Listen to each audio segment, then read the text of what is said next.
Hola, hola. Probando. Un, dos, tres.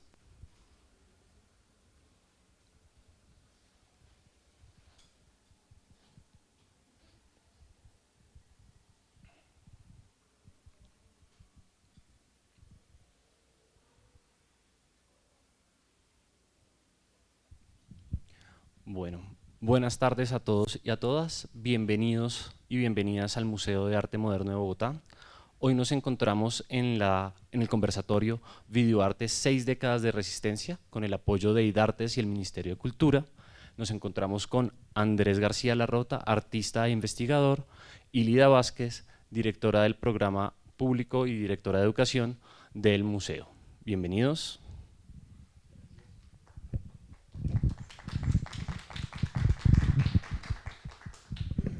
Bueno, muchas gracias, Andrés, por aceptar esta invitación que hace parte de este curso taller 6 décadas de resistencia de videoarte que se propuso en el marco de la exposición de Pierre Joubert y lo desarrollamos para un grupo objetivo muy interesante que fueron estudiantes públicos, estudiantes de colegios públicos del Colegio Chengdu y el Colegio Las Margaritas. También desde el Departamento de Educación se propuso unos contenidos pedagógicos que potencian la narrativa de la exposición. No sé si algunos tuvieron pasaron por la carrera sexta. Hay una línea de tiempo que precisamente indaga en esa exploración de la evolución de la imagen y el sonido desde el siglo XIX hasta el siglo XXI. Obviamente es muy sintética, pero queríamos precisamente explicar esa evolución de la imagen desde la invención de la fotografía en el siglo XIX hasta, bueno, ya dar todo un contexto del siglo XX, de los formatos, de las cintas de grabación, las cuales, bueno, fueron configurando el desarrollo de la imagen, las películas, el cine. Y pues digamos que finalmente llegar al siglo XXI, donde pues ya se habla también de la popularización de las redes sociales y pues de estos teléfonos inteligentes con cámara. Entonces, bueno, yo quiero tocar dos siglos, bueno, que principalmente fueron el siglo XIX, con la invención, bueno, de la fotografía. Ahí también es muy importante el desarrollo cinematográfico, los proyectores análogos, también la experimentación en la fábrica de formatos de películas y cintas de grabación. Digamos que casi lo veo como algo muy artesanal, estas cintas de grabación. Obviamente esta tecnología tenía un acceso muy limitado y aquí empiezan en el siglo XIX las primeras proyecciones cinematográficas. También se dio la creación de animaciones a partir de una serie de imágenes fijas, dibujos y fotografías. Ya en el siglo XX, bueno, que comienza la era digital, es una transición de la era análoga a la digital. Hay también la estandarización de cámaras, de formatos de película y cintas de grabación, la consolidación de la industria del cine y pues también hay algo muy importante que son los costos asequibles a la tecnología, la popularización de los medios audiovisuales para uso doméstico y la evolución en general de los dispositivos de sonido. En el siglo XX, precisamente en la década de los 60, es donde se rastrea el origen del videoarte. Y pues cuando uno lee e indaga sobre este origen, se hablaba especialmente de la irrupción tecnológica, de cámaras portátiles y también de la popularización de la televisión doméstica. Pero pues hay una definición muy hacia que es una expresión de arte, que tiene pues como el uso de tecnología de video como medio visual y audible. Lo interesante, bueno, con Andrés y la propuesta también de este curso es tu postura un poco política, ¿no? Y de resistencia del videoarte. Entonces, pues aquí contarle al público cómo se llega históricamente al videoarte, ¿no? De acuerdo a lo que tú consideras, y cuáles fueron estas prácticas experimentales del siglo XX que permiten llegar a este lugar del videoarte.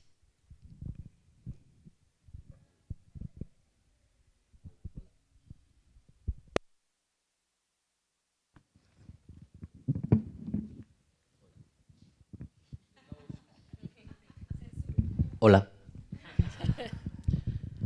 Bueno, gracias Lida por la invitación al curso. Como Lida lo anticipó, esto hace parte de un curso que dicté para unos niños y que fue fascinante. Ya al final de esta charla vamos a ver algunos de los resultados que se dieron y cómo trabajamos con estos niños que además están en situación de vulnerabilidad, y cómo ellos, digamos, absorbieron este curso, ¿no? Que de alguna manera tenía unos cruces mediáticos pues muy fuertes para, digamos, que coincidían con este concepto de resistencia que tengo yo. Buenas tardes a todos.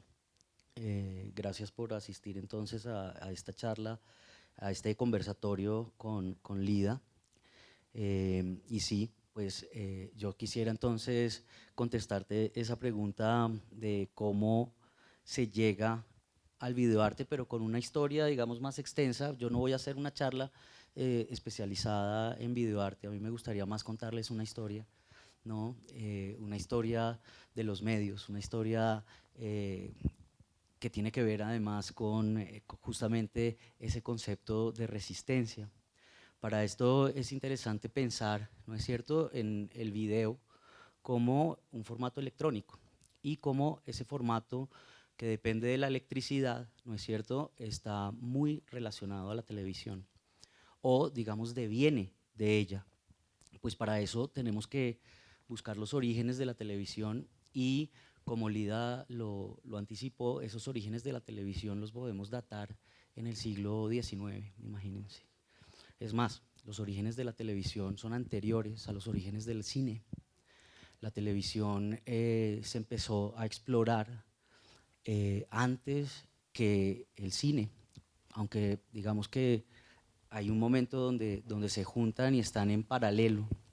Esos primeros experimentos que se desarrollaron con televisión solamente se pueden encontrar en planos, en textos, en libros, y se pueden encontrar solamente en ese formato porque no existía el cine.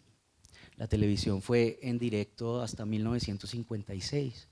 Entonces, todo lo que es anterior a la cinematografía no tenía, ¿no es cierto?, una base o soporte que pudiera cargarlo en movimiento, es decir, no tenía una memoria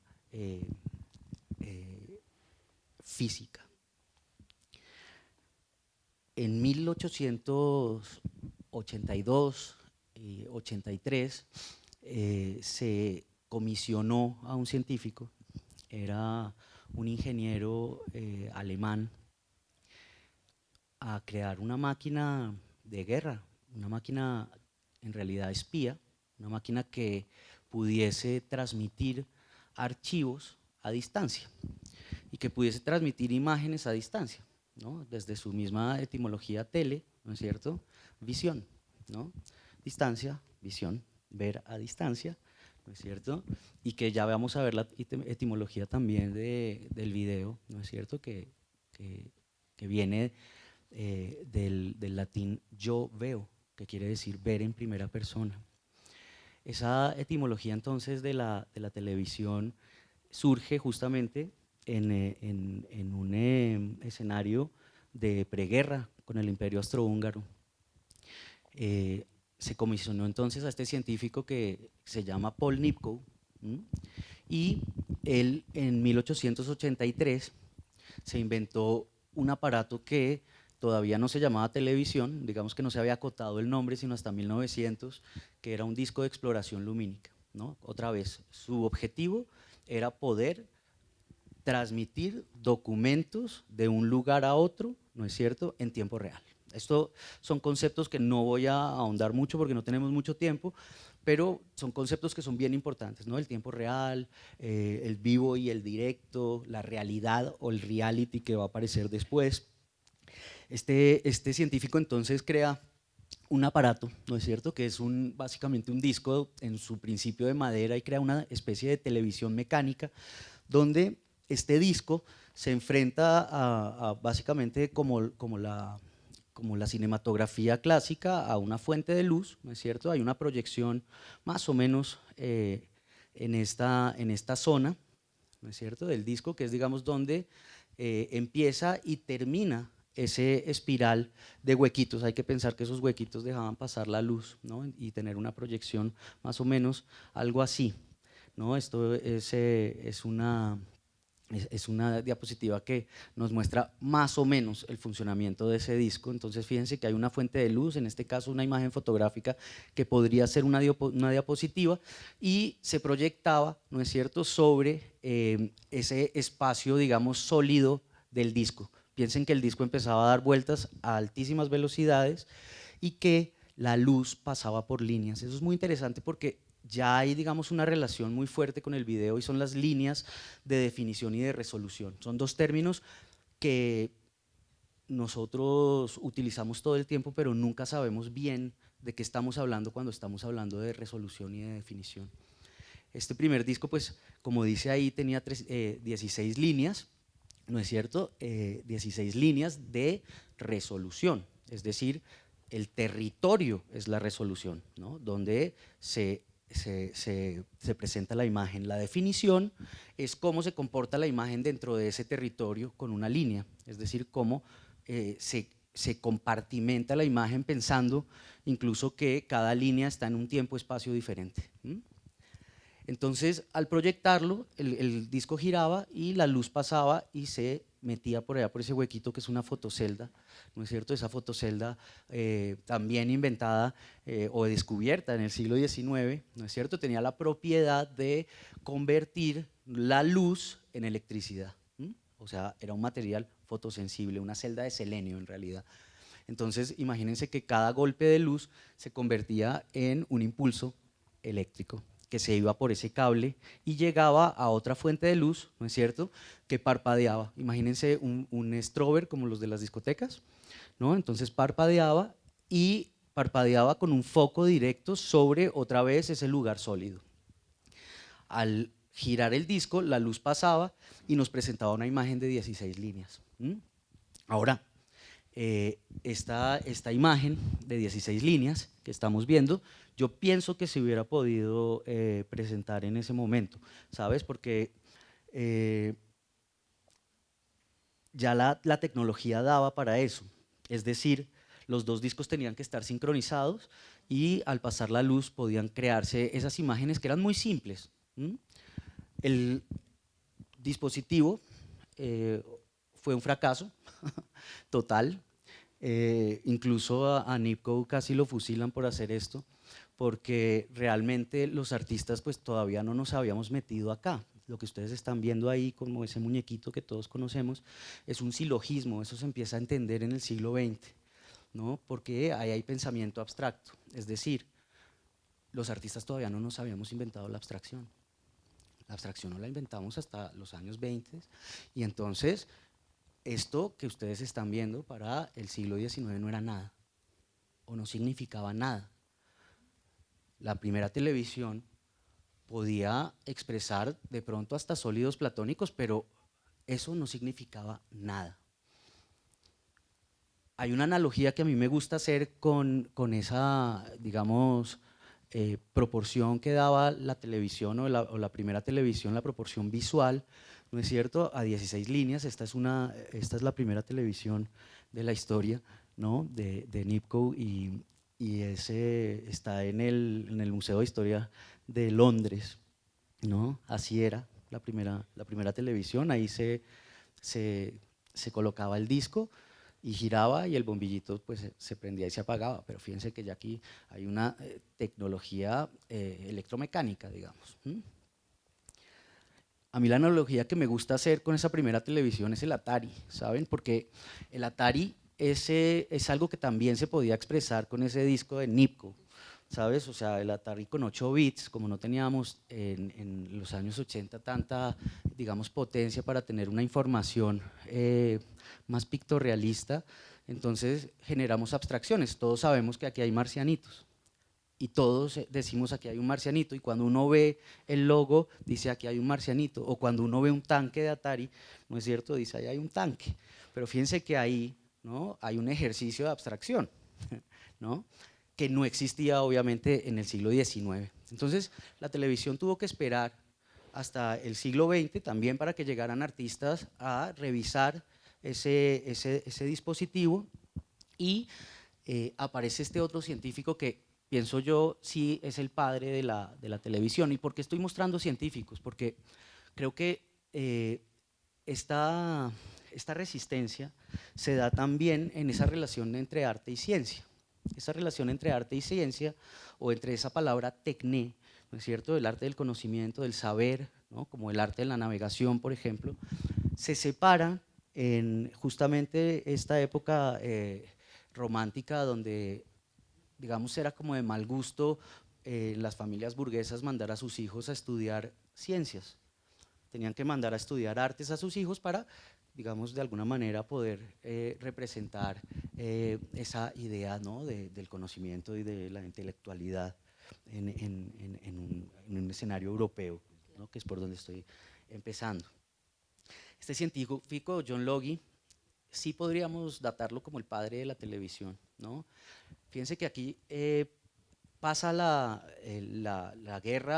Primera Guerra Mundial, ¿no es cierto?, desde ese primer escenario de hacer un arma o hacer ese dispositivo espía, y en esa guerra se van sofisticando, y vamos a ver cómo se van sofisticando estos inventos. John Logie sí podría ser el padre de la televisión, ¿saben? Porque John Logie entiende que la televisión no se puede quedar con signos abstractos, sino que tiene que empezar a representar en tiempo real una especie de pictorrealismo. Y fíjate que él empieza a generar unas imágenes que realmente a mí me parecen muy videoartísticas. En su estudio sobre los medios, ¿no?, como ustedes saben, aquí está Nam June Paik, nuestro santo patrón, o el santo patrón de todos nosotros los videoartistas. Él decía, yo lo que pasa es que no hago arte, yo hago cosas a partir del estudio de los medios, y sale la poesía, ¿no? Y ya vamos a ver por qué esa poesía era resistente en su época. Esta es la primera imagen de televisión que desarrolló John Logie en 1928. Ya es una imagen de 128 líneas, fíjense que pasamos de 16 a 128 líneas, y es una imagen donde él básicamente lo que desarrolla es una transmisión de televisión electromecánica a partir del invento de Nipkow, ¿no es cierto? Él utiliza el disco, pero puede utilizar discos más grandes, digamos que hay más tecnología para moverlos más rápido y poner más huecos, porque es que entre más grande sea el disco es más difícil darle vueltas. Es mucho más difícil darle vueltas a un disco grandote que a un disco chiquitito, que puede ir mucho más rápido, ¿no? Es una cosa física básica. Y él empezó a hacer unos experimentos con su esposa cantando, que iban de un lugar a otro. Fíjense esta imagen tan interesante, en 1928, que está datada como la primera imagen de televisión, ¿no? Bueno, y si la gente corrió cuando vio el tren, imagínense cuando vio este fantasma, que estaba en tiempo real, ¿no? Entonces, esta podríamos decir que es una de las primeras imágenes experimentales que tiene unos valores estéticos reales, o sea, tiene unos valores estéticos dados por la máquina. Y esos valores estéticos son los que de alguna manera en su evolución en algún momento nos van a dar, ¿no?, la condición de lo que tú me preguntas que es videoarte, ¿no? Hacia 1923 aparece entonces la primera emisora de televisión de la historia, o se funda, digamos que esa imagen que les mostré anteriormente es posterior, pero se funda esa primera emisora, o se patenta esa primera emisora, que se llama W3XK. Eso es básicamente una sigla que tiene que ver con las siglas de cómo se representa el espacio o el territorio electromagnético de la Tierra. Fíjense que, por ejemplo, aquí había una emisora muy famosa que se llamaba HJCK, ¿no? Y HJ es Colombia, CK es Bogotá, ¿no? Entonces, Colombia o Bogotá. ¿no? Bueno, esto tiene que ver justamente con el lugar o geolocaliza el invento, ¿no? y nos mete en un espacio que es Inglaterra. Esta es una imagen que a mí me gusta mucho, pero pues es una imagen falsa. Es una imagen que nos toca imaginarnos. Por ahí está la imagen, yo la tengo, la uso para otros fines. Y digamos que son las primeras emisiones de televisión importantes que se dieron entre 1928 y 1929. Porque entre el 23 y el 28 lo que hizo John Logie fue, digamos, cambiar de formato el dispositivo. Era un dispositivo de televisión por cable, como la que les mostré, ¿no? Que se iba por el cable y llegaba a un bombillo, y entendió las ondas de radio. Entonces ahí desde el 23 dice, no, esto hay que hacerlo por radio y con antenas, ¿no es cierto? Y en 1928 hace una emisión de la antena misma, obviamente en animación. Es una antena famosa esta, que es la antena de la BBC de Londres, ¿no? Esa emisión, pues obviamente era una animación porque las cámaras en ese momento eran tan portátiles como este auditorio, ¿no? Eran discos gigantes, ¿no? Para poder hacer una grabación o una emisión en vivo. Esto pues era toda una producción que nosotros ni siquiera nos podemos imaginar ahora. Pero lo interesante de esta antena es que ellos la transmitieron entre Londres y Berlín, y posteriormente en el 29 entre Londres y Nueva York. Esto empieza a generar como unas coordenadas. Fíjense que cuando yo hablo de geolocalización y estoy hablando de guerra, aquí están pasando cosas. Aquí están pasando una serie de sucesos, ¿no? Que tienen que ver con el poder de esta máquina. Esta empresa, cuando presenta el poder justamente de esta máquina, tiene una serie, y también podemos hacer una analogía, no con Atari, pero sí con Amiga Commodore, de, digamos, conflictos políticos, ¿no? Hasta que es quebrada. Y cuando quiebra, la emisora pues tiene que vendérsela, porque supuestamente no servía para nada. En realidad no servía para mucho, porque obviamente todavía los artistas no se habían metido acá, porque todavía no tenía una resolución y no tenía una definición, y porque todavía no tenía lenguaje. La televisión no sabía qué decir. Y al lado del cine, menos, porque el cine sí tenía resolución, sí tenía definición, sí tenía lenguaje en este momento, ¿no? Piensen que en el 28 el cine aparece con sus primeras películas sonoras, ¿no? El cantante de jazz tan famosa es la primera película sonora de la historia. Entonces, esta televisión en 1930 se le vende a la BBC. La BBC la adquiere, y la BBC, digamos que es la primera emisora de televisión que tiene un programa regular de la historia, o sea, que puede tener una especie de parrilla, digamos, de televisión. El primer programa es El Gato Félix, ¿no? Ellos empiezan a condicionar este gato y empiezan a comprar además los derechos del Gato Félix, porque funcionaba perfectamente para poder calibrar la definición y la resolución de la televisión. Es decir, el Gato Félix tiene una línea definida y es blanco y negro, no tiene grises. Entonces permitía, ¿no es cierto? Acuérdense que la televisión se sintonizaba, que unos técnicos estuvieran sintonizando para que esas líneas, ¿no es cierto?, pudieran hacer la línea del gato y pudieran expresar una imagen. Porque, por ejemplo, las personas que hablaban por televisión en ese momento se tenían que maquillar de esta manera para no quedar planos, ¿no? Entonces las vedettes y las estrellas de televisión empezaron a maquillarse de esta manera, ¿no? Les ponían blancos profundos en algunas zonas de su cara para que se pudieran ver en televisión, porque si no se iban a ver como una plasta más o menos.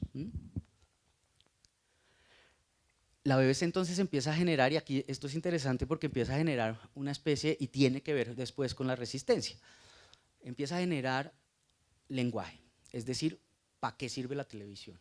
¿No es cierto? Abre los estudios, fíjense que tiene mucho que ver aquí con el teatro, entonces abre los estudios de televisión y empieza a generar programas, magazines, ¿no? Que entre ellos hacían lo que la televisión hace todavía dentro de la cultura. Digamos que la televisión es un ente eminentemente político y económico, ¿no? Es decir, la televisión nos está dando a nosotros propaganda y publicidad. Y fíjense este pequeño fragmento que es de 1932, lo que pasa. Again, hello. So that is the final result. Right.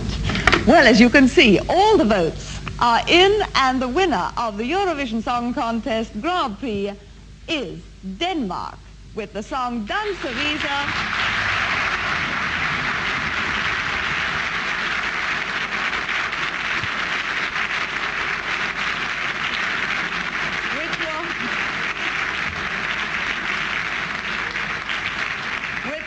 Danse Visa, which was awarded 42 votes. And here to present the awards to the singer, to the author, and the composer, the winning song, is the controller of programs of the BBC television service, Mr. Stuart Hood.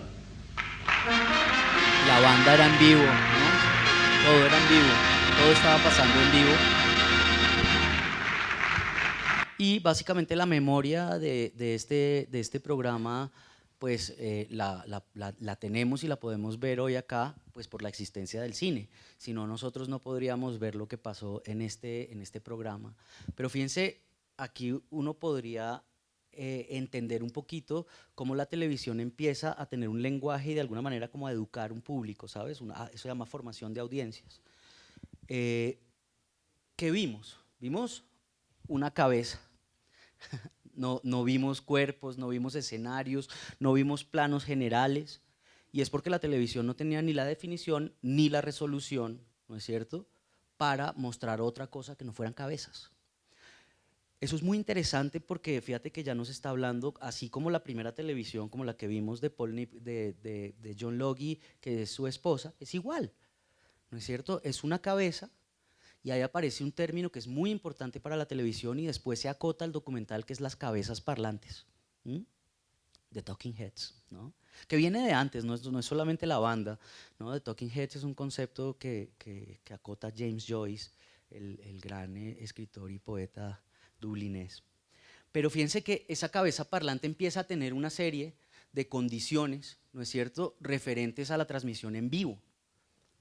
Y es que nos está hablando a nosotros, por eso ponían gente en el escenario. Entonces tenían incluso apuntadores, o sea, una persona que levantaba un cartel, eso después se automatizó, ¿no? Pero que levantaba un cartel y decía: aplaudan, ríanse, abucheen, ¿no? Hagan. Fíjense, las instrucciones eran muy claras. Es que yo les propongo un ejercicio, y es que vean Friends, la famosa serie, sin las risas pregrabadas, y van a ver lo que les pasa. O sea, se transforma el lenguaje. Entonces, lo que vemos es eso, es que la televisión nos da una estética fundamental, ¿no es cierto? Y que esa estética, ¿no es cierto?, que esa forma visual, ¿no es cierto?, tiene una forma de verse solamente porque el medio no la está dictaminando.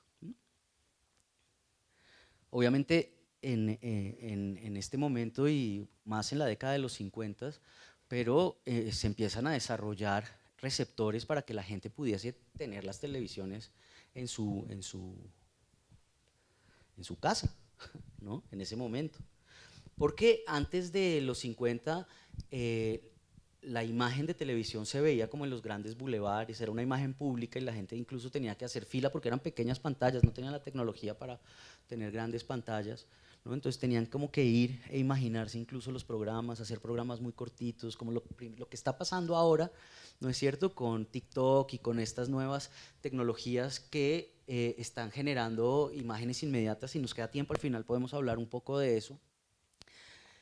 Y el que se da cuenta de esto como un ente que puede articular, ¿no es cierto?, digamos que si el cine es implosivo, fíjense que ustedes vinieron acá, ¿no? Esto es un ritual, venir aquí al conversatorio.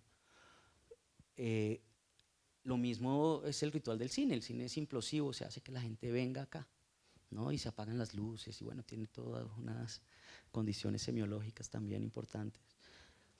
la televisión es explosiva, la televisión tiene un punto y puede llegar a muchos lugares, pero el que se pilla esto realmente es Hitler. Él se da cuenta que es un dispositivo muy poderoso y que puede abarcar, ¿no es cierto?, una condición del vivo y el directo con las Olimpiadas. Esta es la proyección de las Olimpiadas de Berlín en 1936 y aquí se llegó a 100.000 puntos, imagínense. O sea, ya era una imagen que llegaba a 100.000 puntos, no sé a cuántas personas, pero sí a 100.000 puntos, ¿no? O sea, se ramificaba a 100.000 puntos. Esto es bien interesante también en términos de resistencia, porque cuando se hizo esta transmisión se hablaba de la televisión como un ente libre, es decir, como un ente libre que estaba mostrando la realidad, o sea, estaba mostrando algo que no estaba supuestamente editado. Pero aquí estaba el director de cámaras, que en este caso fue Leni Riefenstahl, la famosísima cineasta que hizo las películas para Hitler, y ella dirigió las cámaras de televisión.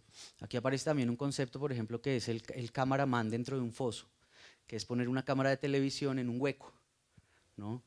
Como en la Fórmula 1, ¿se acuerdan cuando pasan esos carros por encima de uno casi?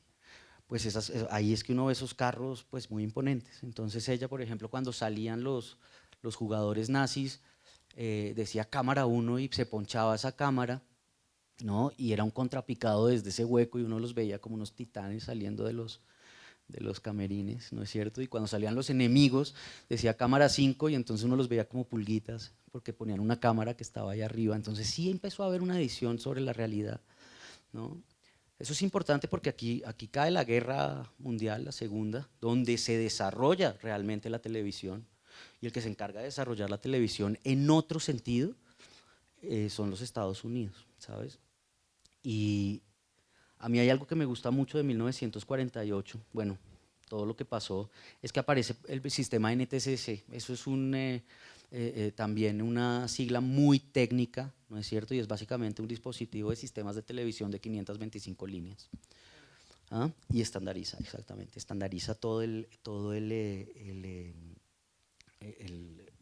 sistema de televisión en el mundo. Y realmente el que es dueño de las imágenes en vivo, pues es el dueño de la realidad, ¿no?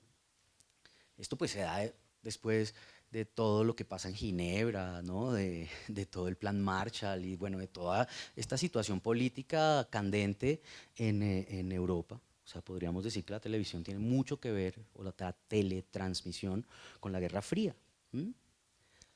Pero hay algo significativo también en esta fecha, y es que aparece un artista que se llama George Orwell y escribe un libro que se llama 1984.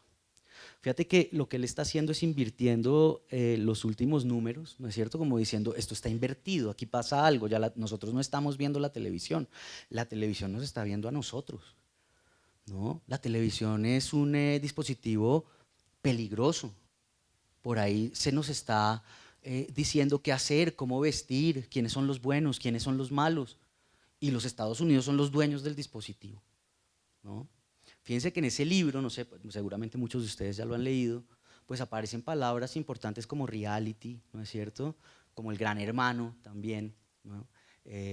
Como él decía en ese libro, a mí me parece muy sorprendente porque él dice que en algún futuro, no muy lejano, todos vamos a tener una pantalla de televisión dentro del bolsillo. Y casi que actúa como un profeta, como diciendo, bueno, esto está muy enredado, ¿no? Obviamente en el 1953 él escribe esa famosa saga, yo con algunos investigadores incluso lo he discutido, perdón. Rebelión en la Granja, ¿se acuerdan? Pero justamente en 1953 aparecen los sistemas de televisión del otro lado del muro, como que los que estaban encerrados desde el otro lado del muro, ¿no es cierto?, se rebelaron. Y aparecen esos sistemas SECAM y PAL, ¿no? Que son sistemas de 625 líneas, ¿no? Vamos a entrar mucho en el detalle técnico. Pero lo interesante es que quedan demasiados equipos de sistemas de televisión NTSC que eran los que se estaban usando en Europa, ¿no? y que esos equipos y dispositivos tenían que hacer algo con ellos. Ahorita vamos a ver qué pasa con ellos. Aquí digamos que ya hay una televisión regular o regularizada, o sea, ya hay programas de reality, ¿no? Un reality, por ejemplo, es un programa como el gourmet.com, ¿no es cierto? O sea, nosotros estamos viendo una cocina, pero no es una cocina, es un estudio de televisión, ¿no? O Muy Buenos Días, uno está viendo una sala, pero no es una sala, es un estudio de televisión. Entonces, cómo la televisión empieza a cribar o empieza, digamos, a mimetizar otros espacios dentro de los estudios de televisión. Y era muy rígido, ¿no? Presentador, programa, propaganda, comercial, presentador, hasta que aparece este personaje. Fíjate que este personaje, que se llama Ernie Kovacs, está también, y hay muchas versiones, yo les estoy contando una más, ¿no? Pero hay versiones de otros investigadores que dicen que él es el primer videoartista de la historia, ¿no? Que él fue el primero que hizo videoarte porque trabajaba con los medios electrónicos, ¿no? Claro, él lo que hizo fue transformar como las doctrinas de la producción y realización de televisión, ¿no? Era un tipo muy loco, que si quieren después les cuento la historia de él, ¿no? Que termina mal, como todos los tipos locos, termina bien. Este es un fragmento que les voy a mostrar de una de sus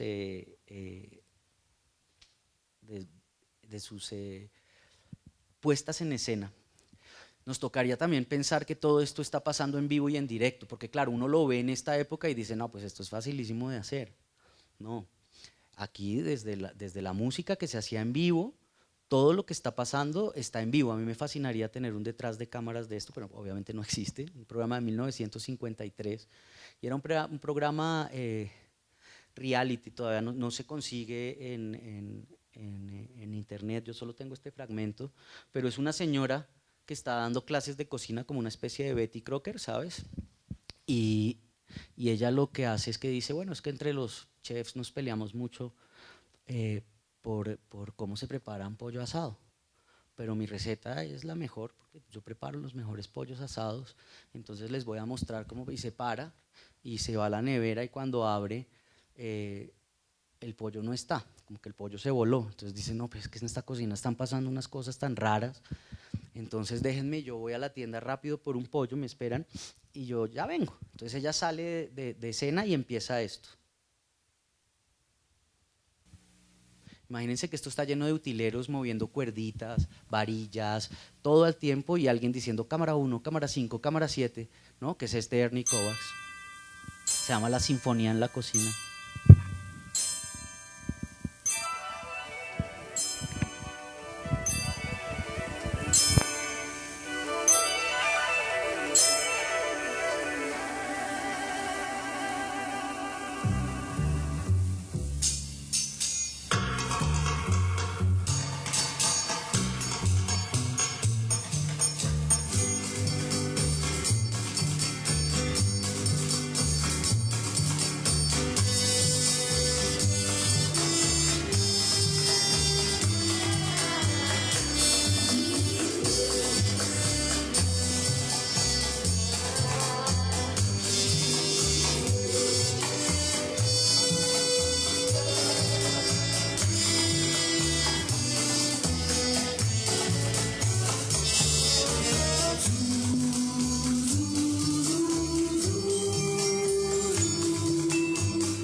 Gente debajo de los muebles moviendo las cuerditas, ¿no?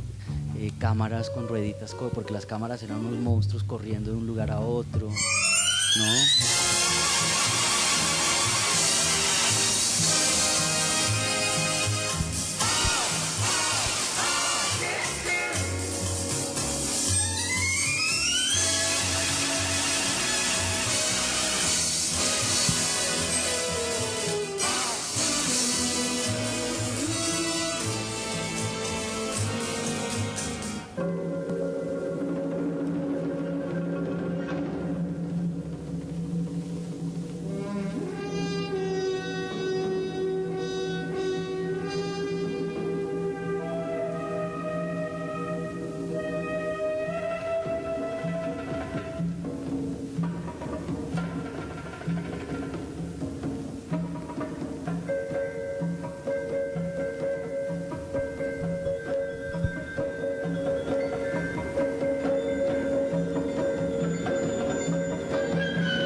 voy a pararlo porque dura un poquito más, pero pues el pollo termina asándose. No, pues Andrés, muy interesante ver todas estas imágenes, además porque pues es como un archivo tuyo que tienes muy, bueno, personal, pero también increíble. Y es como desde el inicio también todas estas imágenes, pues uno diría que son videoarte, ¿no? Parecen videoarte. Pero pues ahí digamos que empieza también uno a pensar si estos formatos o este acceso a la tecnología pues realmente es lo que no lo hace tan videoarte, y ya que estamos en la época de 1950, la década de los 50, que bueno, que empieza toda la televisión, este formato estándar, ¿no? Esta domesticación de las audiencias en el texto que tú escribes, precisamente de la gran superficie, el video como resistencia. Hablas sobre esto, ¿no? Sobre cómo el televisor es un dispositivo de control, y el espectador es mirado y el espectador también es un poco alienado por las imágenes. Hay una cosa también de moral en la televisión americana. También está instruido este espectador con el buen comportamiento y con el nuevo orden, ¿no? Entonces, ya entrando en materia, en esa década de los 60s, pues cómo es que empieza también esta crítica y esta contraposición a la televisión, ¿no? Pues que tiene que ver uno con la irrupción tecnológica de cámaras portátiles, que ahorita pensaba viendo estos videos si eran videoarte o no, y bueno, pensaba también que quienes lo hicieron pues son los que tenían el dinero o bueno, la manera de hacerlos, pero bueno, el videoarte nace pues en contraposición también de una crítica a los medios masivos de televisión. Y pues aquí hablamos de Fluxus, ¿no? Que es algo importante, un movimiento precisamente de oponerse a los formatos tradicionales del arte. Y bueno, ahí ya también hablamos de Nam June Paik y del alemán Wolf Bastel, que son digamos como los pioneros del videoarte, y pues de esta cámara portapack de Sony, que también la crea digamos Sony, pero pues tú mismo en el texto hablas de que es un dispositivo transgresor, subversivo. Entonces, bueno, cuéntanos cómo es. Es que yo soy paranoico. Sí, fíjense que lo que vimos hasta ahora, la pregunta es buena. ¿Es videoarte? Y si fuera, ¿por qué es? ¿No es cierto? Digamos que a pesar de todo lo que vimos, pues tiene su estética. El único que tiene unas intencionalidades artísticas es Ernie Kovacs, o sea, el último video que vimos. Después no había intencionalidades artísticas, había más una situación de estudio. Pero fíjate que, por ejemplo, Leonardo hacía lo mismo, ¿no? Digamos que no sé si tenía muchas intencionalidades artísticas haciendo un estudio anatómico, ¿no? Y entonces dibujaba perfectamente los músculos, los huesos, no sé qué. Y ahora nosotros podemos ver ese dibujo en un museo, ¿sabes? Como una pieza de arte, ¿no? Eso, digamos, por eso digo, tiene contradictores y tiene una pantalla gigante detrás, pero sí tienes toda la razón, ¿no? El videoarte aparece fundamentalmente con el movimiento Fluxus, que está del 53 al 78, en los años 60, y aparece justamente con este personaje, Nam June Paik, ¿no? Nuestro santo patrón de nuevo, y con Wolf Bastel, ¿no? Dos artistas que venían de distintas partes además. Nam June Paik venía de la música y Bastel venía de la escultura, venía más como de las artes vivas, del performance, ¿no? Ellos dos se enfrentaron directamente a la televisión, digamos, irrumpiendo la señal en vivo con imanes, ¿no? Cuando no había cámaras y no podían, entonces ponían la señal en vivo. Por ejemplo, hay una historia súper bonita de Pike, y es un discurso de Johnson donde él invita, ¿no? al movimiento Fluxus, que eran 20 gatos además, pero es que ellos querían ser 20 gatos, ellos no querían que hubiese grandes audiencias, no les interesaba. Es más, Ellos decían que el arte tenía que ser una cosa recogida. Yo creo que ahora se están revolcando en sus tumbas, ¿no es cierto?, con cada video lo que cuesta, ¿no? Y cómo se exhiben de manera incluso vulgar por el mundo. Ellos empezaron entonces en este momento a pasar en vivo, ¿no?, un discurso de Johnson donde él ponía 23 televisores y a cada televisor le ponía imanes. Entonces eran televisores de rayos catódicos, ¿se acuerdan? Que uno le ponía imanes y se chupaban los electrones, entonces las imágenes empezaban a tener ciertos colores y ciertas transformaciones. Casi que usaba el televisor como un lienzo, como un instrumento pictórico, ¿no es cierto?, que se podía transformar a partir de electromagnetismo, en este caso de imanes. Entonces era el mismo discurso en vivo, pero todos los televisores y las imágenes eran diferentes. Y había algo que le interesaba mucho a Pike y era el tiempo. Obviamente porque es un artista del tiempo, es un tipo que veía en la música, ¿no es cierto? Entonces le interesaba mucho lo que pasaba, que fíjense que pasa todavía, y era los retrasos en la señal, ¿no? Fíjense que cuando uno tiene dos televisores en su casa, hay veces uno está viendo el mismo programa que el otro, pero suena primero en el otro lado o suena primero en este lado, ¿no? O que lo que pasa con los partidos de fútbol, que el vecino está viendo y de pronto grita el gol antes y uno no lo ha visto porque uno tiene un retraso en la señal y entonces da rabia. Fíjate lo que pasa ahí. Entonces el tiempo lo enloquecía. Él decía, me fui a Japón y compré muchos libros sobre el tiempo porque le interesaba el tiempo zen, ¿no? Y después me fui para Nueva York y me di cuenta que no tenía tiempo de leerlos, ¿no? Entonces él estaba obsesionado con el tiempo y hacía estos retrasos. Entonces era como Johnson. A mí me hubiera gustado, ahí solamente hay fotografías en el registro Star, porque me imagino a Johnson hablando, después hablaba otra vez, después se contradecía, después el verde, después el rojo.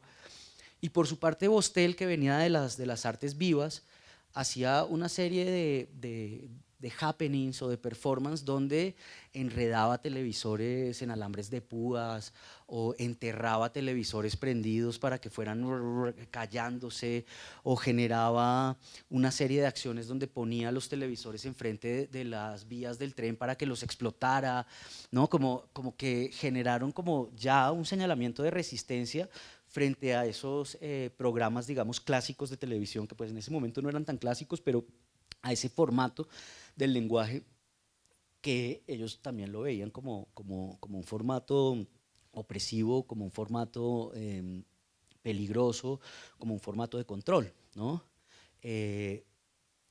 Ellos entonces pudieron generar unas nuevas formas de ver.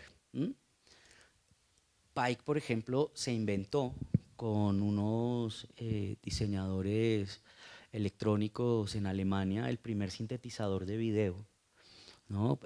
Para explicar rápidamente qué es un sintetizador de video, es que los programas de video se dividen en dos. Se dividen en editores, ¿no es cierto?, para hacer montaje, y en compositores, que son para hacer efectos. Es decir, para los que conocen Adobe, en Premiere y After Effects, ¿no? Eso son, y fíjense que las palabras vienen de la música, ¿no? Edición y composición.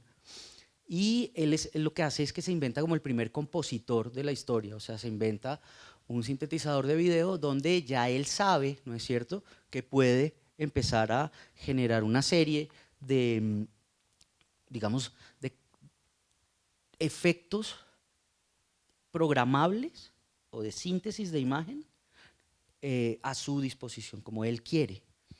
Aquí aparece algo importante desde lo que tú estás diciendo, y es como con las portapacks se separan estos artistas de los grandes estudios de televisión, que era lo que tú decías. O sea, había que o entrar a los grandes estudios de televisión o tener el dinero para poder proponer un programa de televisión, ¿no es cierto?, o tener una emisora de televisión para poder, digamos, experimentar.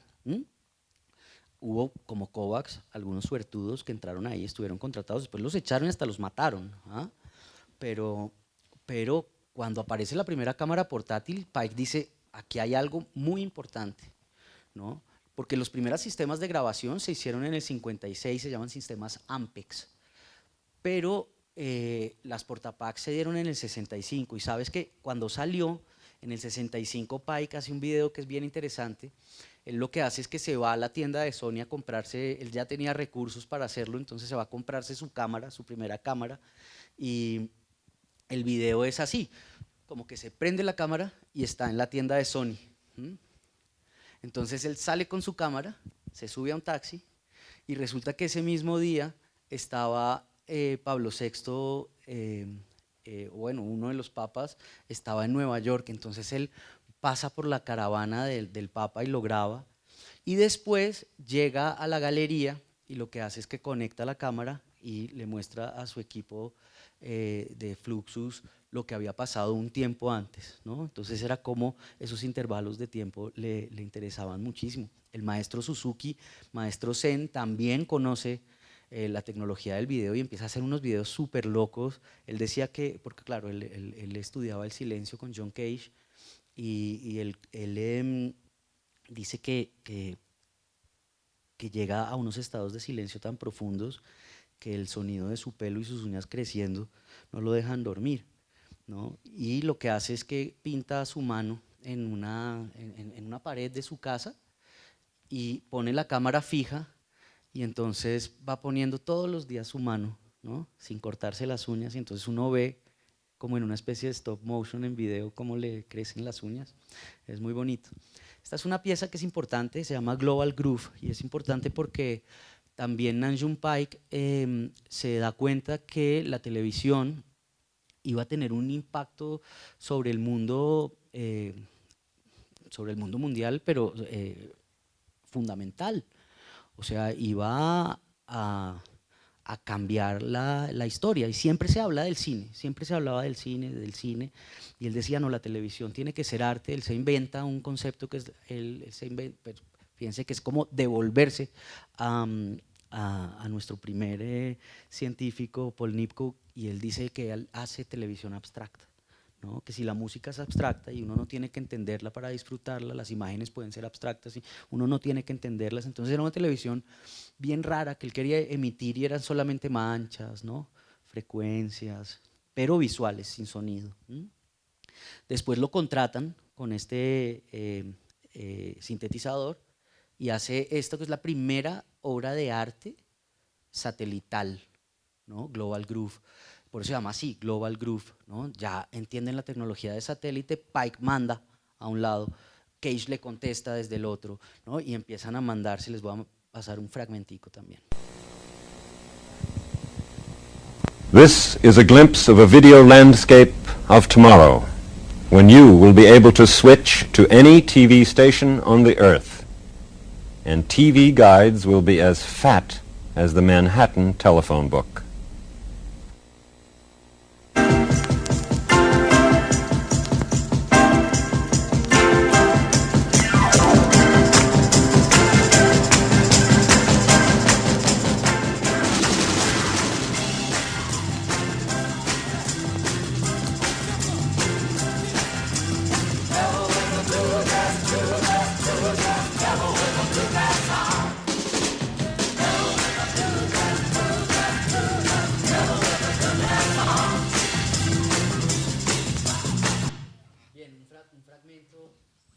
Fíjense que ya hay una cosa en retroalimentación, eso se estudió después en cibernética, hay toda una situación de romper y desestructurar el tiempo y el espacio, ¿no? Y es lo que permite, digamos, que realmente Pike sea para nosotros como decía, el pionero de la historia del videoarte. Para mí es un lujo tenerlo en este museo. Bueno, y estamos un poco cortos de tiempo, pero creo que también es importante introducir, bueno, cómo fue en Latinoamérica, cómo se dieron estas estrategias, porque además, pues históricamente, realmente, claro, la televisión se inventó pues en Estados Unidos. Cuando hablábamos, lo que pasó es que prácticamente Estados Unidos pues regaló a Latinoamérica, ¿no? Como las televisiones o los equipos que le sobraban, y pues además Latinoamérica también estaba viviendo pues en diferentes países dictaduras, y se estaban prácticamente, pues bueno, nosotros acá en otra cosa, ¿no? Y bueno, y pasa eso, que Estados Unidos da, pues como que dona estos equipos que les sobran, pero bueno, cómo se reciben acá, y cómo empieza también a responder los artistas de Latinoamérica ante eso, y bueno, pues Fíjate que como es videoartistas. importante lo que dices porque la televisión, como ustedes saben, llegó en el 53 a Colombia en el gobierno de Rojas Pinilla, que era un gobierno de dictadura. Y sí, llegó con sistemas NTSC, que eran sistemas que sobraban en Europa, ¿no? Porque digamos que la televisión NTSC fue expulsada de Europa, ¿no? Dijeron, nosotros queremos tener nuestros propios sistemas y nuestras propias imágenes y nuestras propias formas discursivas. Estados Unidos tenía tantos equipos que dijo, bueno, pues hay que colonizar, ¿no? Bueno, hay un filósofo que dice que para Microsoft la globalización primero tiene que ver con el posicionamiento global de sus equipos. Entonces, logran vender, en realidad sí, como donar la televisión en Colombia. Pero lo interesante es cuando llega el video, porque pasa lo mismo. El video llega un poquito después, no llega al igual que en Estados Unidos y en Europa, pues que no llega, se lo inventan, ¿no? En los años 60, sino llega en los años 70, pero es muy, muy cerquita. Y los artistas empiezan también a reaccionar frente a los dispositivos de televisión, pero obviamente a los dispositivos de televisión pública militar, porque la mitad de Latinoamérica estaba en dictadura, ¿no?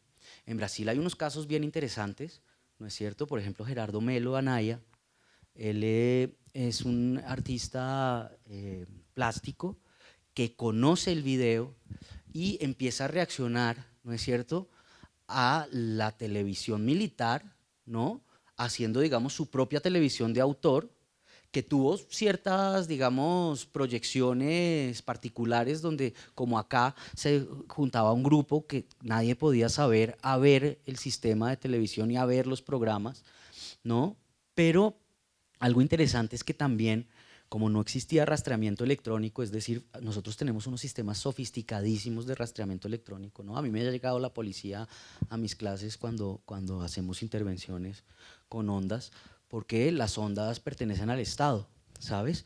Y el rastreamiento es inmediato, antes no había, entonces no sabía la gente desde dónde se estaba emitiendo, y ellos aprovechaban eso y hacían televisión pirata, ¿no? Entonces, lo que tú hacías es que cuando canaleabas, ¿no es cierto?, te encontrabas de pronto con una televisión que está documentado pero no estaba aprobada, ¿no?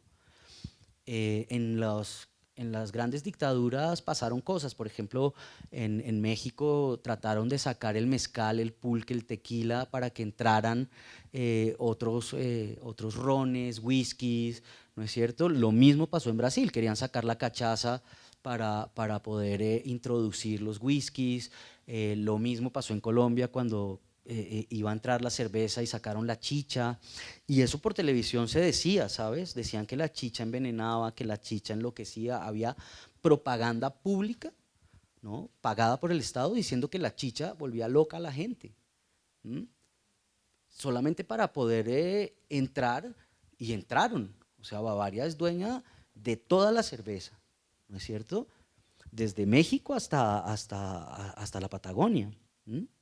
O sea, entraron con mucha fuerza. ¿Qué pasa en este video? Él hace un plano, fíjense que es un plano político, ya se habían instaurado algunos planos que funcionaban tanto en el cine como en la televisión. Este era un plano como se presentaban los políticos en televisión, ¿no?, con su corbata, sentados en una mesa, que decían compatriotas, ¿no es cierto? Entonces iniciaban un discurso. Él lo que hace es que pone una botella de cachaza cuando la cachaza está absolutamente prohibida en Brasil, ¿no? Igual ya la intervención era tan pirata que ¿qué? ¿No? Si los hubieran descubierto era pelotón de fusilamiento, ¿no? Porque estaban afectando un estamento público en dictadura militar. Y lo que hace es brindar, está en portugués, pero pues lo voy a, es muy fácil de entender. Lo que hace es que sirve un vaso de cachaza y dice: por la situación política, económica, cultural, social, brasilera, y se lo toma todo, hasta que se toma toda la botella y se pega una borrachera. Pero ahí lo interesante es que hace una intervención, ¿no es cierto?, muy subversiva de televisión, que no tiene como un estatuto político, porque entiende que el arte y la poesía es más política que la misma política, ¿no? Sonido. Político, económico, cultural. ¿Será que yo soy el que no tiene? Yo sí tengo. Sonido. A ver. Voy a volver a poner otro video mío. Sí tengo. Entonces...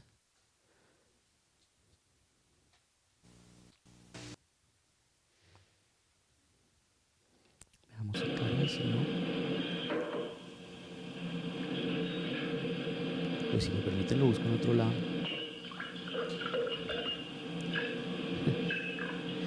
Bueno, sí, veámoslo así, ¿no? Él básicamente lo que hace es tomarse la botella brindando, ¿no? Diciéndola por la televisión, la situación económica, política, cultural brasilera, ¿no? Fíjense que es un trabajo del 78, tiene 9 minutos, nosotros tenemos poco tiempo, entonces lo voy a ir adelantando. Creo que es nuestro internet que ya está fallando.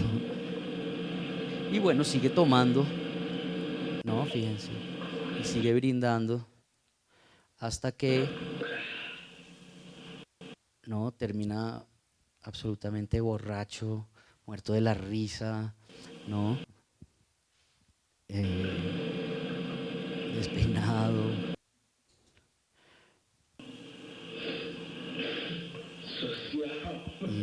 Y bueno, y hasta que se cae, no puede más consigo mismo. Entonces fíjense que es un gesto absolutamente político, y es un gesto que para los militares fue muy duro que sucediera en San Pablo. Pasó esta misión. Y bueno, un video como para contextualizar esta escena brasilera, de un colectivo Antena 3 que empieza a generar este tipo de acciones. Fíjense que son muy cercanas más a las de Pike y Bostel, donde se compromete el cuerpo, ¿no? Esta es una obra de Leticia Parente. Aparentemente es la primera obra de la historia de Latinoamérica en video. Ella entra a un espacio, ¿no es cierto?, y empieza a coser sus pies. ¿No? Como a enterrarse una aguja y un hilo, ¿no? Y va cosiendo o tejiendo, ¿no? Casi que un gesto muy, muy femenino en el momento, la palabra Made in Brasil, hecho en Brasil. Pero aquí hay algo interesante, y es que ella, cuando termina la palabra, Brasil está con S. Resulta que la dictadura también había determinado que las fábricas, como estaban exportando tanto, lo hiciera con Z, ya que los estadounidenses lo escriben con Z, ¿no? Entonces digamos que Brasil en inglés se escribe con Z, y ella escribe Brasil, y después lo que hace es que retiñe, o sea, se entierra más la aguja en la S, retiñendo que Brasil se escribe con S, ¿no? Entonces ahí hay una idea también sobre la mujer en la fábrica, sobre la mano de obra en Brasil en dictadura, ¿no? Y esto también nos puede comprometer, digamos, esa palabra resistencia.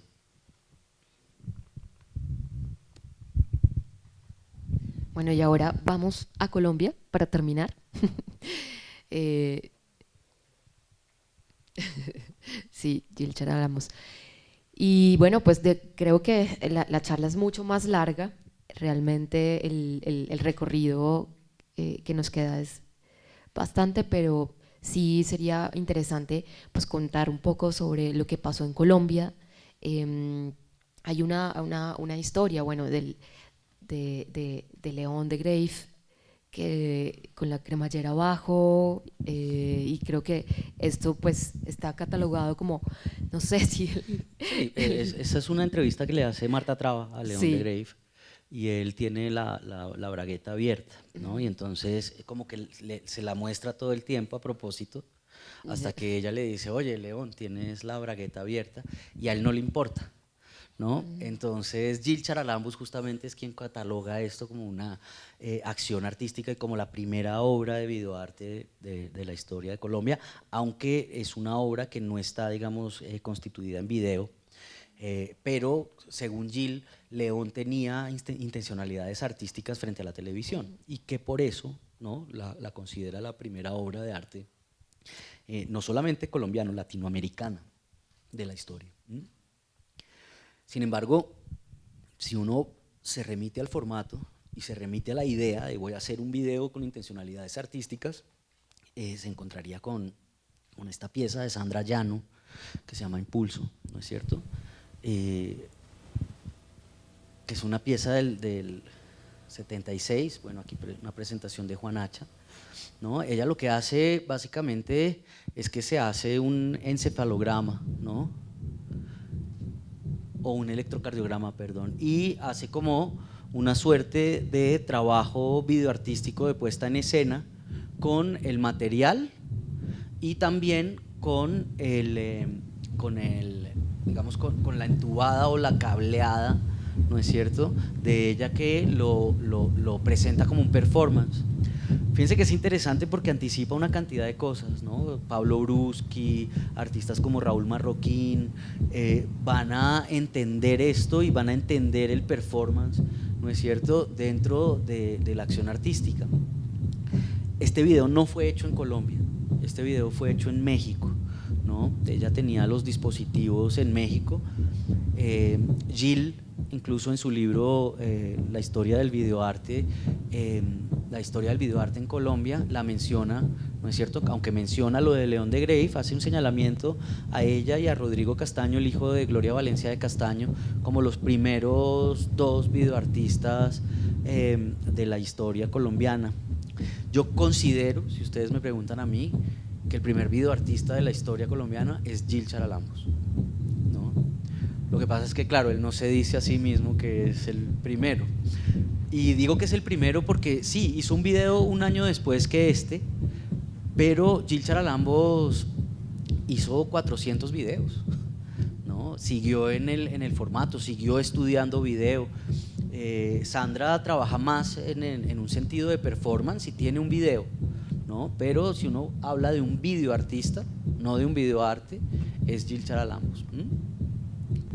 Y obviamente pues nos vamos a encontrar con José Alejandro Restrepo, también, ¿no?, en sus principios pionero, se resiste, ¿no es cierto?, y hace un acto de resistencia en un performance con un video que se llama La Cuadratura del Círculo, ¿no? Acuérdense que hay una serie de consignas geométricas y es que es imposible hacer la cuadratura del círculo. Entonces él dice, no, pues yo voy a hacer la cuadratura del círculo en video.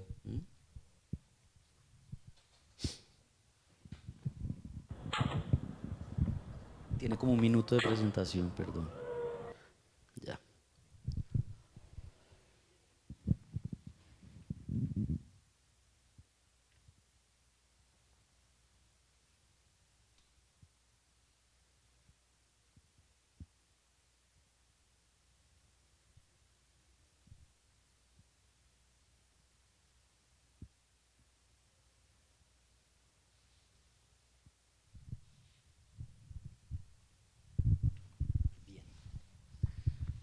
Bueno, pues Gracias. vamos a dar la palabra al público. Si hay alguna pregunta para Andrés.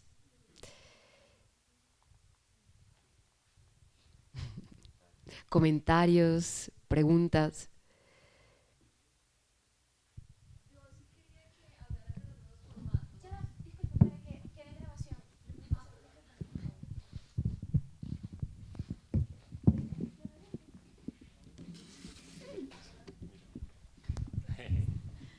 Hola, te quería preguntar sobre los nuevos formatos, que ibas como a hacer una intervención al respecto, pues TikTok, YouTube Shorts, no sé, realidad aumentada, como cuál es tu perspectiva de qué se viene y cómo seguimos contando esta historia. Fíjate que hay algo interesante cuando hablas de formato, y cuando uno habla de formato de alguna manera está hablando también de materialidad, ¿sabes? El video desde su materialidad es el primer artefacto que desmonta la materia. Es decir, tú incluso puedes vender una lata de cine y ahí está el cine, o sea, tú ves ahí la imagen, ¿no es cierto? El video es un lugar que no tiene materia. Entonces, digamos que como nuevo formato desmaterializa o desmonta esa idea de la obra como una materia plástica, ¿no? Es interesante porque entonces en su evolución uno dice, bueno, después aparece YouTube, ¿cierto? Y muchos de los videos importantes, digamos que son o hacen parte de colecciones, se pueden ver ahí. Entonces, ¿qué sentido tiene, no es cierto, hacer una colección?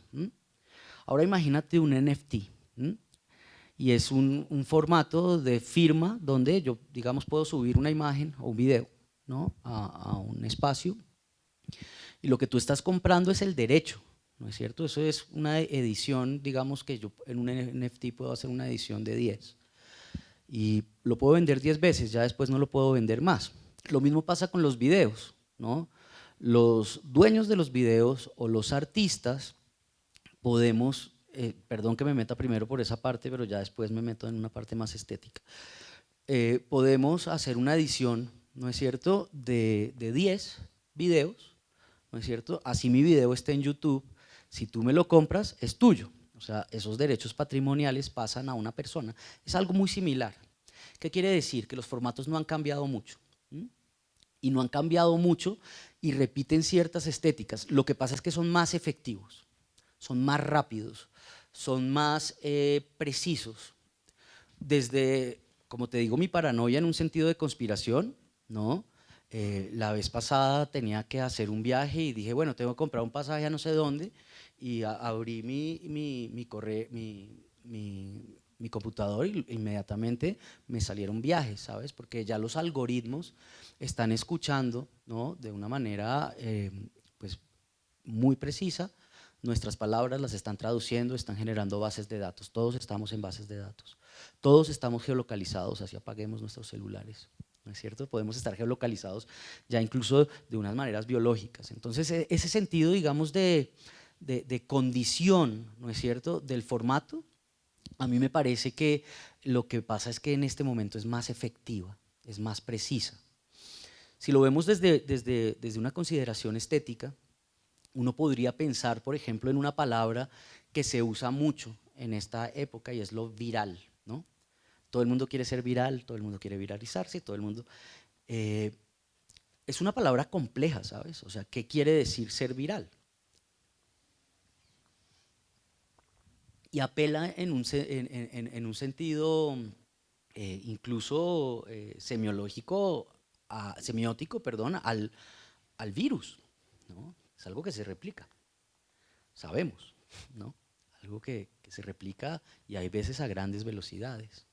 Entonces imagínate este escenario de un, pongámoslo, pornográfico, chico que ve pornografía y está viendo a otro chico masturbarse y él se masturba. Quiere decir que él se convirtió en la imagen que está viendo. De alguna manera, la imagen en un sentido sensual lo invade y lo convierte a él en imagen misma. Y por eso siento que esos dispositivos en términos, digamos, artísticos son más eficaces y se debe investigar sobre esto. Hay un artista que a mí me gusta mucho que se llama Bill Viola, que justamente investiga sobre este tipo más que de formatos, de imágenes, ¿no? Él trabaja sobre la imagen sensual y la imagen sentimental. Obviamente Bill Viola es un tipo que es, bueno, ya está un poquito enfermo, pero que es muy fanático de cómo evolucionaron los formatos. O sea, videos como He Whips for You o que el hueco entre los dientes, no se podrían hacer si no hubiesen evolucionado los formatos, ¿no? Entonces yo siento que deberíamos tener una visión mucho más asertiva, no frente al formato mismo, sino frente a lo que el formato nos está determinando, ¿sabes? En términos de velocidad, en términos de precisión, en términos de viralidad, ¿no es cierto? En términos de acceso también, ¿no? Fíjate que pues ahora nosotros podemos hacer radio y televisión en este momento. Para mí, TikTok, Facebook es televisión, Twitter es prensa, ¿no es cierto? Entonces son formatos que han evolucionado, ¿no? Pero en precisión y velocidad. Pero esa intuición, ¿no es cierto? Esa condición de la televisión fundamental frente al control, ¿no es cierto? Existe de manera más eficaz solamente. Entonces son formatos que existen de manera más eficaz. Y cuando nombro a Viola es por eso, porque él, por ejemplo, en Las Pasiones sincroniza una serie de cámaras para poder analizar las diferencias básicas entre la imagen sensual y la imagen sentimental. Eso es maravilloso porque, como tú sabes, Bill Viola trabaja mucho en términos de investigación sobre religiones, ¿no es cierto? O sea, en realidad, sobre religiosidad, gesto y actitud, ¿no? Entonces él entiende que esos formatos ya pueden empezar a determinar, ¿no es cierto?, en visualidad, condiciones de gestos y actitudes que no se podían, digamos, formular antes, otra vez, por resolución y definición. Es que fíjate que Bill Viola para uno de sus últimos videos usa una cámara que dispara 70.000 cuadros por segundo. ¿Tú te imaginas lo que es eso? Eso es parpadear 70.000 veces en un segundo. O sea, es una cámara que permite ver la luz ultravioleta, ¿no? O sea, cosas infraleves. Y claro, si un artista, pues obviamente un científico va a hacer algo con esa cámara, pero y seguramente nosotros vamos a determinar que esas imágenes de la luz ultravioleta en algún momento van a ser arte. Pero si un artista hace algo con eso, ¿sabes? O sea, empieza a determinar que se puede hacer algo con esos nuevos formatos, ¿no? Por ejemplo, él lo que hace es grabar una gota de agua, ¿no? Y eso pues puede ser muy aburrido porque cuando uno ve ese segundo, son como 20 horas de video viendo caer la gota de agua. Pero cuando tú te enfrentas a ese video, te encuentras, o por lo menos a mí me pasa, con una sospecha frente a si esa imagen está en movimiento o no. Es una imagen que tiene una quietud, ¿no es cierto? Obviamente desde la filosofía Zen se entendería mejor, pero que está en un movimiento extremo. Es decir, es una imagen que tú casi que no la ves mover, sospechas que se mueve, pero está filmada a 70.000 cuadros por segundo, o sea, está filmada con la cámara más rápida que hay, ¿no? Y entonces él puede, a partir de los nuevos formatos, determinar, ¿no es cierto?, desde su poesía, para qué le sirve. Por ejemplo, grabar personas que están llorando en cámara lenta, antes no se podía. Generar una serie de acciones en iglesias frente a la relación entre la sensualidad y la sentimentalidad. Un ejemplo básico podría ser la diferencia entre el Islam y la religión católica frente a sus imágenes. Acuérdate que el Islam, y esto es muy José Alejandro Restrepo, son iconoclastas, ellos no tienen unas imágenes pictorrealistas en sus iglesias, ¿no es cierto? Pero sus iglesias están determinando una forma como dispositivo. Las iglesias son unos dispositivos muy eficaces que también han evolucionado a estos medios como TikTok y como digamos, medios celulares, de una manera muy eficaz, muy poderosa, muy puntual, ¿no? Estos dispositivos de iglesia en ese momento, por ejemplo, dice Bill Viola, no lo digo yo, los sentimientos puros o básicos como el RGB en el video o el amarillo, azul y rojo, ¿no es cierto?, en la pintura como colores básicos. Decía que los sentimientos también eran 4 y que eran básicos, ¿no?, que era el miedo, la ira, la pena y la alegría. Y que después el amor, todo lo que ustedes quieran son construcciones sociales. Y él en Las Pasiones trata de investigar eso, pero trata de investigar eso a partir de los nuevos formatos. Es como yo puedo llegar a ver eso, ¿no es cierto? Que Marcel Duchamp seguramente lo denominaría lo infraleve, la infralevedad, ¿sabes? Como el calor de otra persona en una silla cuando te sientas en el bus, o el que me dejó Juan José cuando yo me senté acá, ¿no? Eso es una cosa infraleve que seguramente si yo tengo un instrumento de medición, podría medir ese calor de otra persona que está entrando en mí, que la persona ya no está y no existe, ¿no es cierto? O que no existe en mi vista, digamos que sí existes, pero eso, es como ese tipo de cosas. Yo pienso que hay que pensar en precisión, ¿no es cierto? Y en cómo los artistas articulan esos nuevos medios para generar nuevas obras en una situación de, digamos, evolución mediática.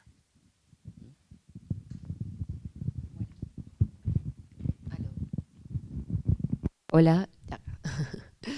Bueno, muchas gracias, Andrés, por esta charla. Realmente me voy con reflexiones sobre el videoarte. Yo siento que pues acá seguiríamos hablando, ¿no? Pero la democratización un poco del video pues tiene que ver también precisamente con eso, ¿no? Con el videoarte. ¿Para quién lo haces?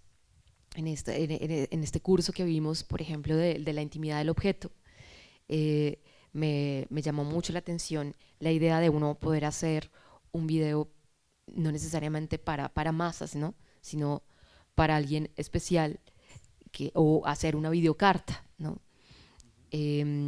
Entonces, esa idea pues siento también como que el arte ha estado hackeando el sistema, pero el mismo sistema también nos brinda las herramientas para hackearlo, ¿no?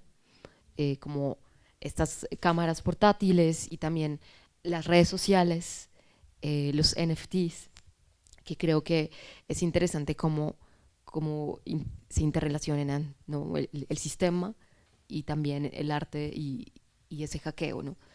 Y bueno, pues interesante ver también la exposición, pensando en esas resistencias políticas, sociales, porque digamos cada una de estas obras, muchos de los artistas, sobre todo digamos percibo los artistas asiáticos, como la obra de Champei Lee, de estos... Obra pionera también, de estas imágenes, ¿no? y fragmentos del cuerpo como creación plástica. Tony Oursler, obra pionera también. O sea, esta exposición tiene realmente una serie de momentos bien importantes, ¿sabes? O sea, de artistas bien importantes, ¿no? La obra de Paul McCartney, cómo empieza a concretarse con el video y objetos, lo mismo la disposición de proyecciones sobre objetos de Tony Oursler, la condición de las multipantallas. Bueno, ahí vamos a encontrar también una evolución de medios, ¿no? Así obviamente que habría que hacer una visita guiada contigo. Bueno, entonces muchas gracias por venir al Mambo. Bueno, no sé si hay una última pregunta o ya partimos. Y bueno, invitarlos a que si no han visto la exposición la vean. Recuerden que el último domingo del mes es gratuito, así que pues aprovechen ver la exposición. Y si se aguantan, les muestro un video que dura 30 segundos de los niños, que fue, como decía Lida, una videocarta. A mí me pareció muy conmovedor trabajar con estos chicos y quería terminar también con eso porque creo que se lo merecen. Ellos, pues sí, trabajamos con la intimidad justamente y trabajamos con parámetros marcados muy profundos del videoarte que tienen que ver básicamente, digamos, con la edición, en este caso con una condición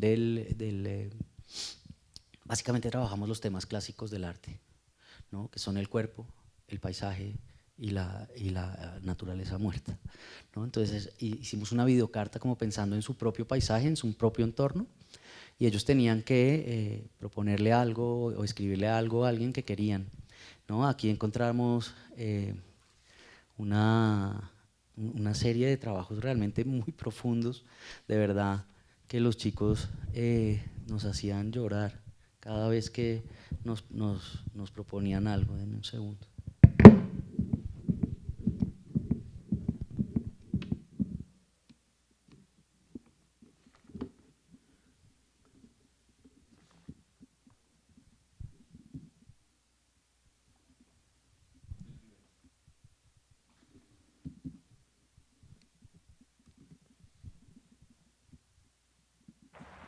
Hola, es para mí un placer poder hablar nuevamente contigo, después de mucho tiempo de no conversar.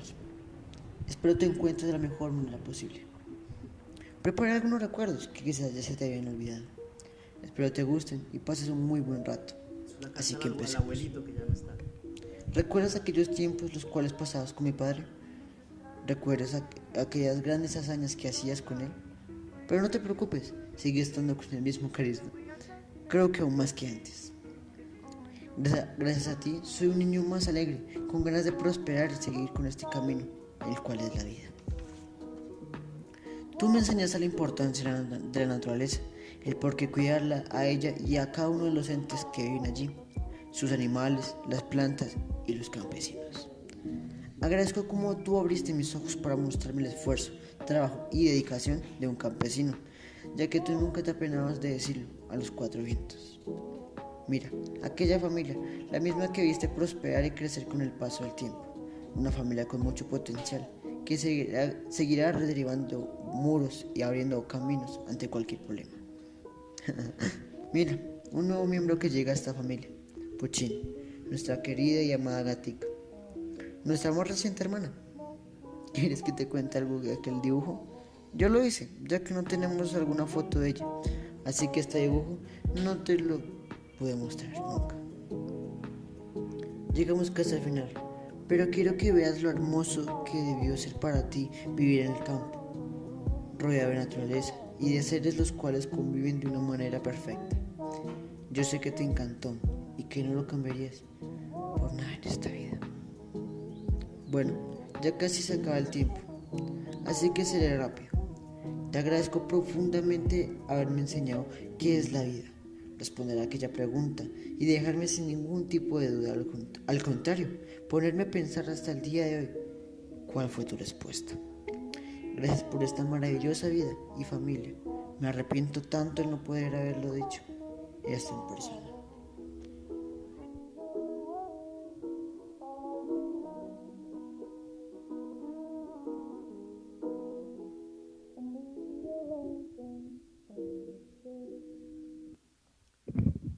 Es un trabajo divino, ¿no?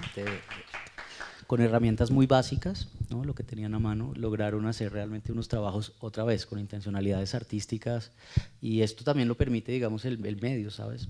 Para volver hay una precisión, esto no lo hubiéramos podido hacer hace 10 años, ni siquiera hace 5. Entonces, bueno, muchas gracias a todos por asistir a este conversatorio, y bueno, hasta la próxima, visiten la exposición, está muy chévere. Gracias.